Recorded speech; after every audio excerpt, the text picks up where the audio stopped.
Hey, happy new year. I am Andrea Johnson. You are tuned in to Conversations with Team Optimist. And today I am here with my friend and wellness coach, Pam Sherman. Welcome.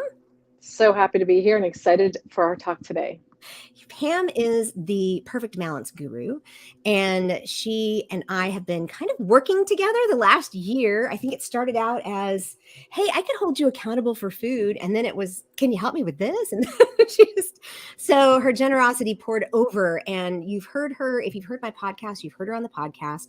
Intentional Optimists, Unconventional Leaders. You've probably seen her on two previous lives for the guest speaker series. And when I thought about doing something at the beginning of the year in this new format, the one person I thought of was Pam. Thank you. So, for those who may not have heard you yet, tell us just a little bit about what you do and what you specialize in. You bet. I love motivating women on their health and wellness journey. I've been in this business for 26 years as a group exercise instructor, personal trainer, and coach.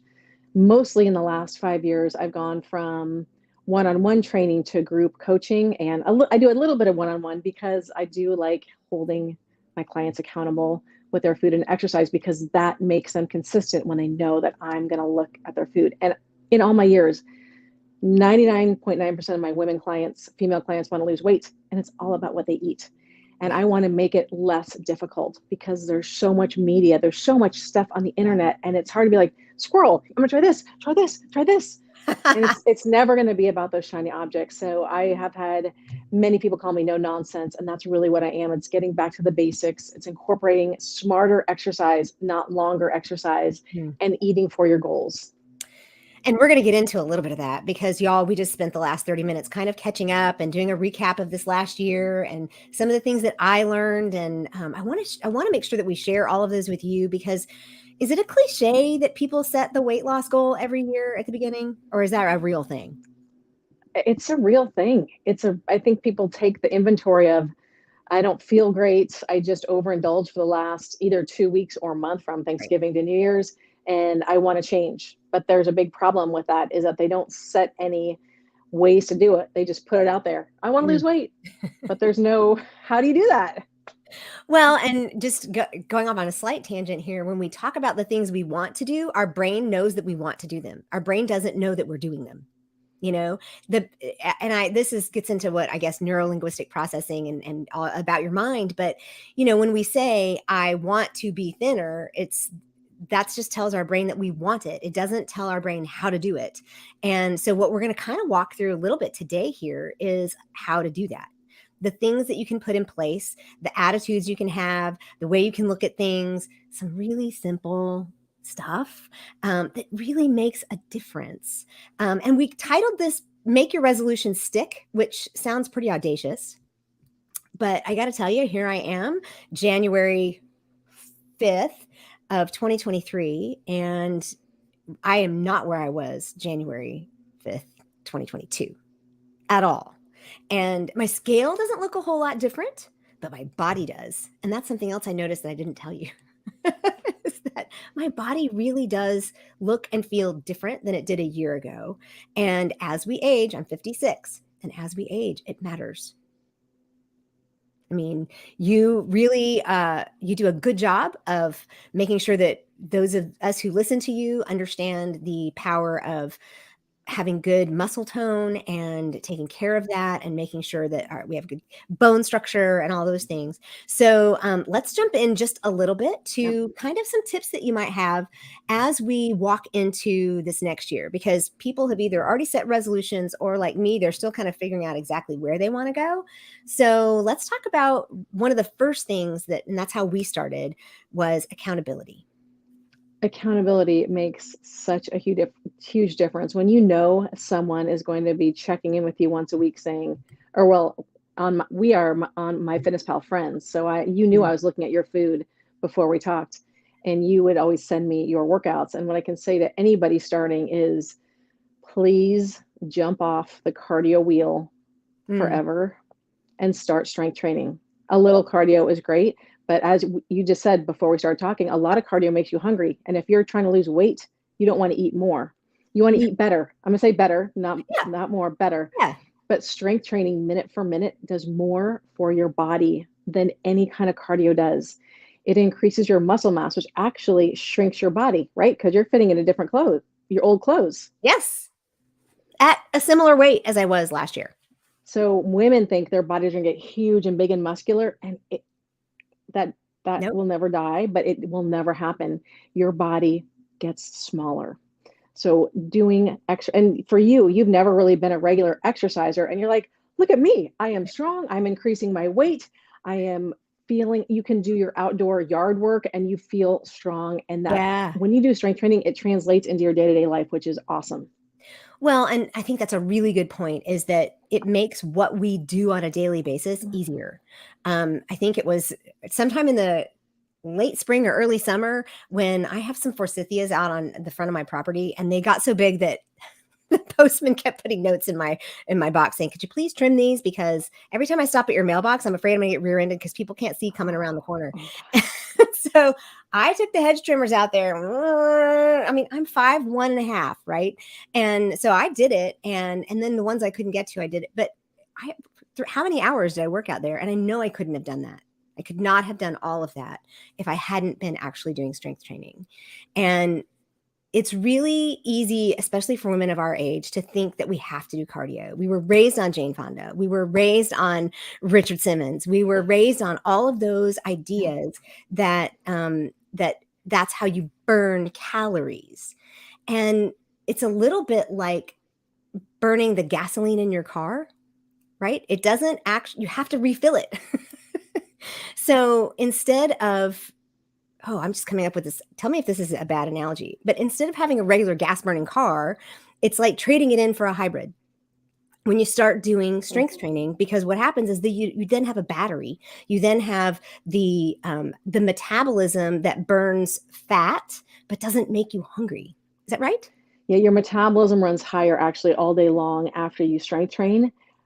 After you do cardio, you burn the calories for then, and then your metabolism does not change. Yeah. But I'm also going to say is as we lose or as we age, we lose muscle. It's called sarcopenia after the age of Mm. 40. And we lose about 8% a decade unless we strength train. That's why you see so many older people, in the Mm. grocery store, they are just skin and bones because they Yeah. don't have the muscle. You want the muscles to protect your bones as we age. So I want to age like a beast. I want to age and be strong and confident and be able to, if I ever have grandkids, be able to play with them and go to their soccer games and do that stuff. Right. But it's gotten such a bad rap. In my personal life, I have never seen one woman get huge from strength Yeah. training. All I've seen it do is empower women, Mm. fit into their clothes they haven't fit into for a long time. And it actually surprises them like, oh my gosh, I was able to pick up like a 50-pound bag of kitty litter. Like I never could have done that. Like, or I was able to unload my groceries and not be out of breath. I was able to go up the stairs in my house and not be out of breath. So it really does affect those day-to-day activities as well. Well, it affects more than that. I think it affects your mindset. So I'm just going to throw that one in here. It Yes. affects your mindset because the other huge takeaway that I had from this last year, and I know you're going to remember it as soon as I say it, I have been gradually increasing the weight that I do, the type of workouts that I do, even just ones that you have on YouTube, that kind of thing, but doing them with more intensity. And one day I got on the call and I said, I find that as soon as I get to get going really, really good and really doing it harder, I like strain a muscle or something. I said, am I just being a crybaby about this? And you looked at me and you said, Andrea, you are an athlete. Athletes get injured. And I said, okay, and it didn't really hit me at the moment. But what I did was I took a couple of days and I did just lighter stuff and I didn't stretch it really hard. And you told me what to do with it. But about 5 days after that, I emailed you and I'm like, you said I was an athlete. Like it just hit me, like it came around like a boomerang and caught me in the back of the head Mhm. because I had never seen myself as an athlete. And I was a cheerleader and ran. And I mean, I never had like a fully consistent. I mean, I even went and worked out like with weights, and I've done the Y and I've done those things, but I've never been super consistent. But I was a volleyball player and I just never thought of myself as an athlete. And athletes are these people up here, you know. And for you to say you're an athlete, your body's going to get injured and you're just going to take care of it and you're going to do something else, it just completely changed the way I saw myself. And I thought, oh, I can do this. I'm an athlete. So the mindset is so different. For so many women over the years, so 26 years I've been doing this, we tend to beat ourselves up, um, tell ourselves the bad, what we don't like about ourselves, and to go from that to, oh, I'm strong. Oh, look what I've done. And for you at age 56 to be consistent for the first time in your life, be like, yes, I am an athlete. Mhm. Yes, you are an athlete, which it's like mind blowing, right? Yeah. But you are for now for the rest of your life. Oh, And yes. the key for you and for everybody else is consistency. That is Yeah. the magic weight loss pill that I wish everybody knew about. It's not starting and stopping the fad diets. It's not buying the keto book. It's not doing the South. I mean, for you and I, South Beach, Atkins, Right. P90X. I mean, there's been a million things. The problem with all of those is people start and they stop. When you are consistent, that's where you see the most change. So let's talk about that easy consistency. Um, y- you know, being able to say things like, eat real food, do your weight training. These are things that matter. It's like I'm calling them the ingredients for how we do Yeah. this. Like I forget, I was in the store the other day and I forget what we were looking for, and I just automatically go to the outer rim of the store now, right? It's just like I just go the outer rim, and if I need something, I just pop into it. But I don't walk the aisles anymore. I don't shop in there anymore. If it's I buy real food. I buy whole vegetables. I buy whole meats. I buy, and so let's talk a little bit about that. What kind of ingredients might we need that will help us have that easy consistency? Well, the first thing is women of a certain age, we were all taught that you have to work out for an hour. And when you and I first started, I said, "Hey, I've got a 10-minute playlist on my YouTube channel. I want you to start with 10 minutes." And everybody who hears that goes, 10 minutes? I mean, come on. What was Yeah. your first 10 minutes like? Do you remember the first one? It was hard. Okay. I don't stop moving. I don't stop talking. I make sure it's worth your while, but I make it doable. Yeah. So many people set them up for failure, set themselves up for failure by saying, I have to go for an hour. If you're doing nothing, let's be realistic Yeah. and set 10 to 15 minutes with day. I would say if you're in a place where you can walk every day, daily walking is great, but a 10-minute strength training workout 2 to 3 times a week to get started. Mm. Because if you do an hour, you are going to be so sore, you're not going to be able to get up the next day. That's going to Well, mean you don't it's want. not nobody can put an hour into their day. I mean, I can't just add an hour into my day. I mean, if I'm independently wealthy and don't have to like show up for Yeah. anything, sure, I can just add an hour into my day. But I drive my son to school. I run a business. I'm a wife. I, Yeah. I Yeah. do laundry. I have Yeah. all of these Yeah. things. And so, yeah, I'm kind of like, okay. But really, the biggest thing about doing 10 minutes 2 to 3 times a week to start with, what that did for me was it gave me permission to start slow. It gave me permission, and that's the other piece is just like the baby steps, right? It's like the action plan was so um attainable. It Yes. made it something, it put it on the shelf where this 5'1" lady could reach it. Well, and when it's doable, it's going to make you keep doing it. Right. And let's face it, for everybody who's going to be listening now and later on, you are in your body that you are in right now from the decisions you've made from the last 3, 6, 9 months, a year. Yeah. It's going to take you that long to get to where you want to go. You'll never change to where you want to be in a month unless you're like super close to your goal weight and really fit already. Have patience with yourself and know that all this work, we've been together for a year, all the work paid off and Mm. is paying off in spades. So having little tiny baby steps really will lead to success. And I want to go back to your last one is people try to make eating very complicated. Eat more real food, cut back on the processed foods, Mm. eat more. And this is something I've talked about with Andrea and all my clients is eat more protein at your meals. When you eat more protein, you're not going to need that 3 o'clock crackers and cheese or your chips, you're going to stay full for 4 to 5 hours. Women have such a hard time getting enough protein. And I want to say to start, if you've never looked at it, start logging your food at least 25 grams per meal, which is a lot. It is a lot. It is a lot, but you're full. And because we're losing our muscle, we need to feed our muscle. And you can do one protein shake a day, two protein. I mean, that's Mhm. whatever you have to do. But focusing on protein and fiber, tons of veg, that's going Mhm. to be your ticket. It's not exciting. It's not fancy. It's not glamorous. It's real food, which one of my go-to sayings, I'm sure I've said it to Andrea, is if your grandmother didn't recognize it, you should not be eating it. It should Yep. be a very once in a while food. Yeah. So I do want to ask you this thing. What do you say to people when they say eating like that is expensive? Okay, every time I go to the grocery store, I always look at how much my vegetables weigh when I pay. Now, I shop at Walmart. I shop Mhm. at my regular grocery store because it's literally across the street from my house. I go to Costco. You can buy veggies and have them not be super expensive. It's where you want to spend your money. Organic meat and organic veg can be more expensive. Mhm. It, you don't have to eat organic if you Right. cannot afford it. But I would say the most real food you can get. I have bought $30 worth of vegetables, and it is literally half my cart. Yeah. It, so it, Yeah. and if you go, if like I have a Trader Joe's close to me, their produce I find is much cheaper than the grocery store. It is. So apples, onions, things like that, you can make it work. And if you think, okay, it might be, meat definitely is going to be the most expensive thing, but what are you going to spend on the doctor's office visits Mm. 5 years from now, 10 years from now?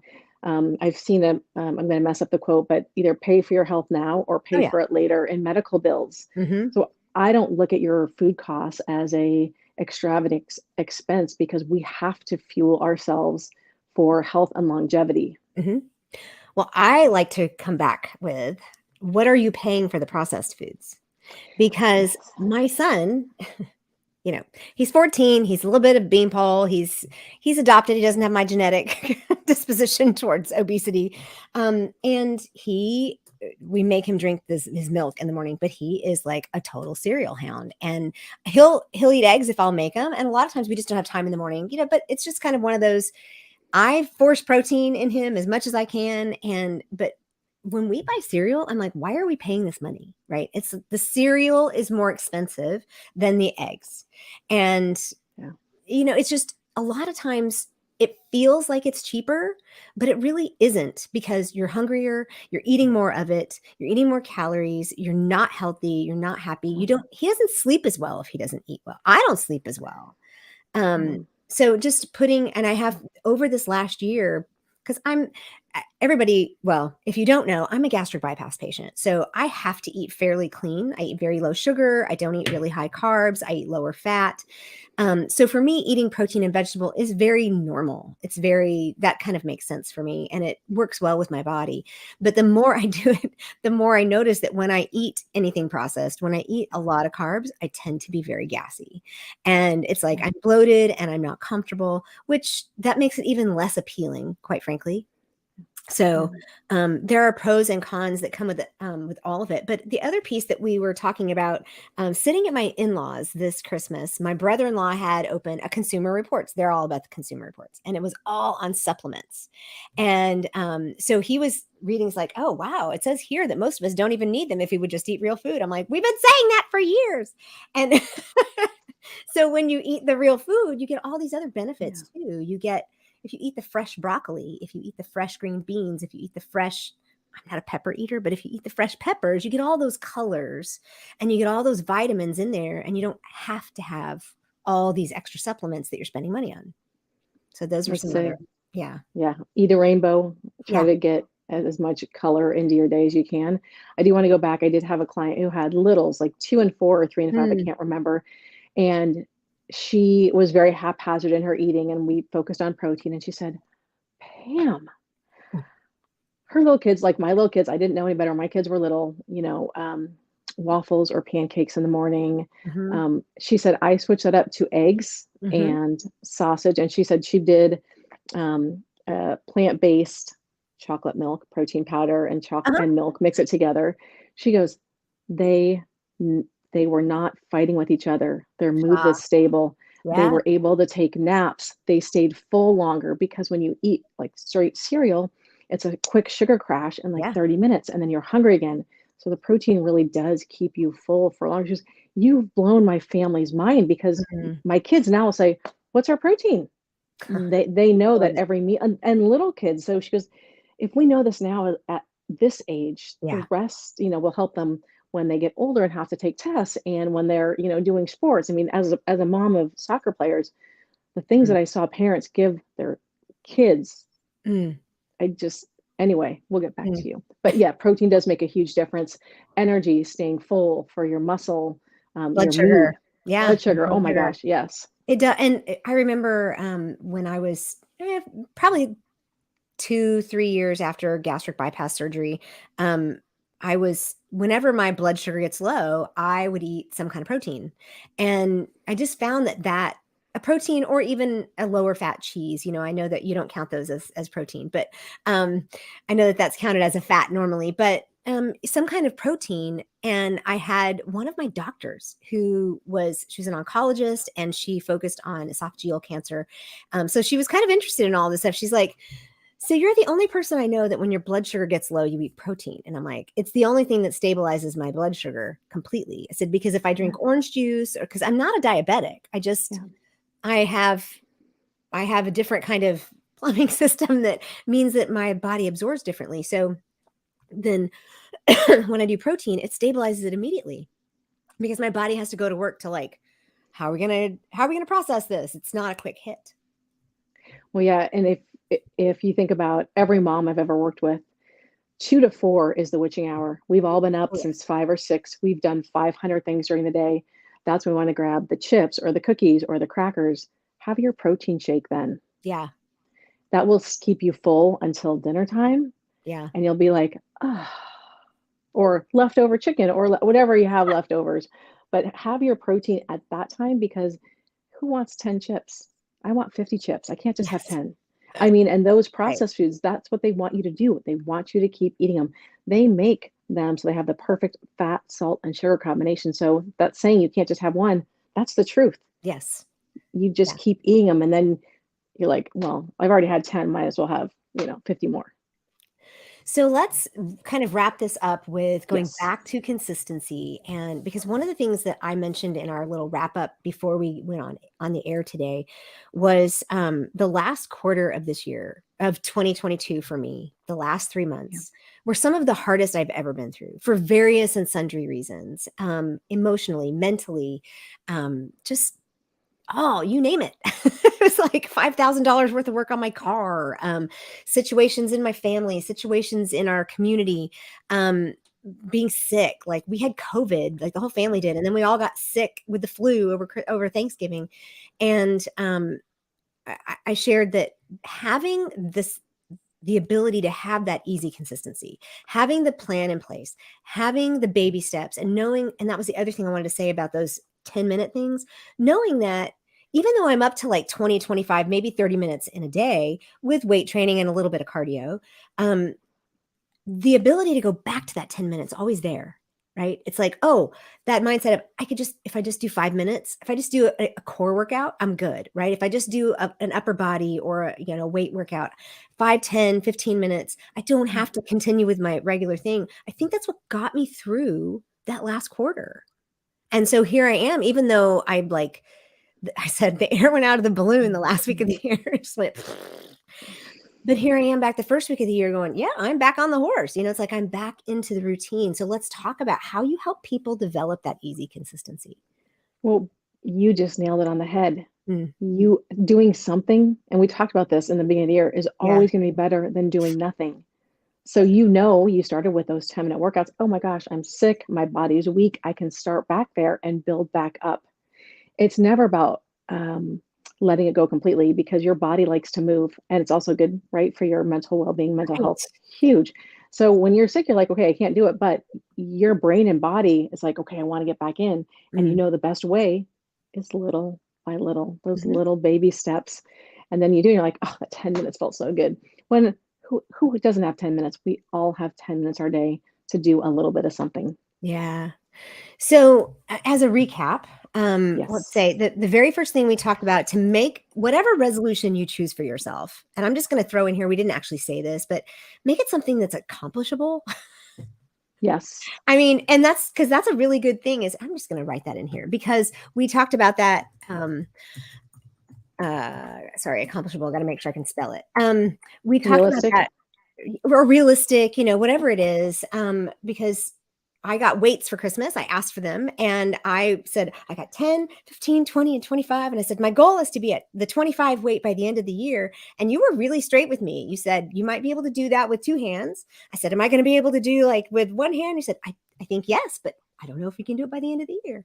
And having other people to help you figure out what those realistic and accomplishable goals are. What's your best tips in that area? Is I would say people tend to make too many goals. Tackle one goal at a time. Okay. And then have 2 to 3 action plans. So if you say, "I wanna eat healthier," what does that mean? Do you want to eat more protein? Do you want to Mm, eat more vegetables? Do you want to drink more water? Do you want mm, to stop snacking and eat more real food? Make it as specific as you can. mm. And then once it's a regular thing, tackle that second goal. But when Yeah. people have too many, they end up accomplishing none of them. Yeah. I mean, this goes back to James Clear's Atomic Habits. It's like you start with one and you get that one, Yeah. and then you stack another one on top of it, and then you get that, and then you stack another one on top. So those are all really good. So as we recap it, then the one of the first things was to have like realistic or small goals and start with one. Right, start with one, Yes. and then the next one is to find some kind of accountability. You have your tribe that is a Facebook group for women. Tell us a little bit about what's in that. Yes, so it's a private Facebook group. I have about 65 women in there. I post daily motivation. I have a live every week where we troubleshoot, talk about holidays, weekends, barbecues, you name it, how Mm, to figure out social situations. Right now, this in January, I'm running a strength challenge where I put in one workout a week, and everything is free once you're in there to mhm. participate. It's a membership-based site, so Yes. it's $14.99 a month, $14. I'm going to raise it though because I give away so much for free. The video library has hundreds of videos in there, and it's always good to be with like-minded women on your journey or people Mm. on your Yeah. journey that Yeah. you're shooting for the same thing. And the women that have the best results are the women that are super active in the group. Like Mm. anything else, if Sure, you sure. work the program, it works for you. Well, and we always get out of something what we put into it, right? I mean, it's Yes, every time. every single time. So, accountability, one of the options for you for accountability is the tribe. And when we go into, I'll just put that in the, You what go is to that my called? website, Okay. go to theperfectbalance.guru. It has my one-on-one coaching and signing up for the tribe there as well. And I have a weekly newsletter you can sign up for. I try to inspire you with things that I notice. It's good, the weekly newsletter. It's like Thank it's you. clearly it's something that you write on a weekly basis, and it's very of the moment, and it's very clear that it's your voice, it's nobody else. So it's a perfectbalance.guru where you can find you have merchandise, you have Yeah. what all do you have on your website? Well, I have things that I use myself that I love. My favorite products. My store has shirts, notebook, journals, notebooks. I've written 8 books that are on Amazon. Nine. I'm sorry, 9 books that are on there. Um, I have links. I've been on the Fox 40 News in Sacramento a bunch, so I have links to my segments on there. My podcasts, all the podcasts that I've been on. So it's to get you can get to know me and kind of what I'm about and my offerings on there. Excellent. So that's another way to be accountable, or you can find on um, My Fitness Pal, you can be friends with other people and you can be accountable just to another person. I have a small accountability coaching community, and we tried. One lady's got on, I guess it was Tuesday we met, and she said, I really had to think about it. She's like, oh no, I have to tell these people what I've done. And I said, it's supposed to be gentle accountability. It's supposed to be, we hold you accountable for the things you say you want to do, but it just, to know that somebody else is going to look, to know that somebody else is going to ask you, how you doing on your goals? It's really, really important. So accountability. And then the next piece is baby steps, some kind of an action plan. Please keep your goals to one at a time and keep them small and make action plans because when you accomplish that, you'll be like, oh, I feel so great and ready to tackle the next one.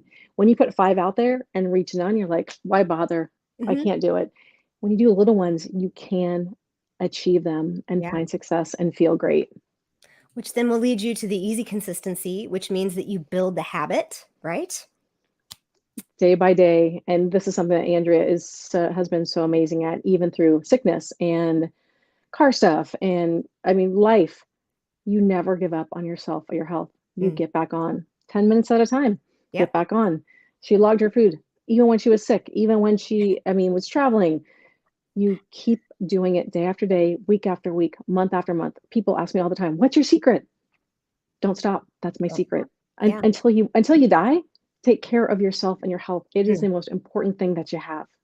That is, I think that's a perfect place to just kind of wrap it all up. It is the most important thing. And that principle follows us through everything that we do. And I'm so grateful to know you. I'm so grateful for your camaraderie and for your help and for the way you teach. Is there anything else we've left out that you want to share right as we close it out today? I I was in an accident 6 years ago now where I got hit by a car and it changed my life for the better. And I feel like so many people focus on their weight, and I want you to focus on your health Mm, because the fact that I was strong and well, I'm super lucky I didn't die, first of all, mm, but my muscles protected my bones and I did not break any bones. And I came out of that going, people are so focused on their weight and they do crazy things to their body to try to get there. Is I want you to focus on your health and your longevity. I mean, I'm 55 now. I want to feel great when I'm 85. I don't know if I'm gonna live to 95, but you know what I mean.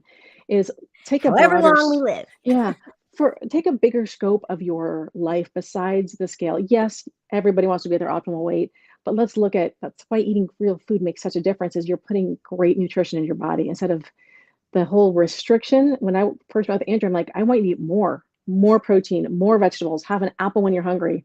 Let's get rid of the diet mentality. And I want you to eat more real food. So Yeah. please look at your overall health and not just um, the things that we were raised on is eat less, exercise more. I don't want you to do more cardio. I want you to do more weights. Mm-hmm.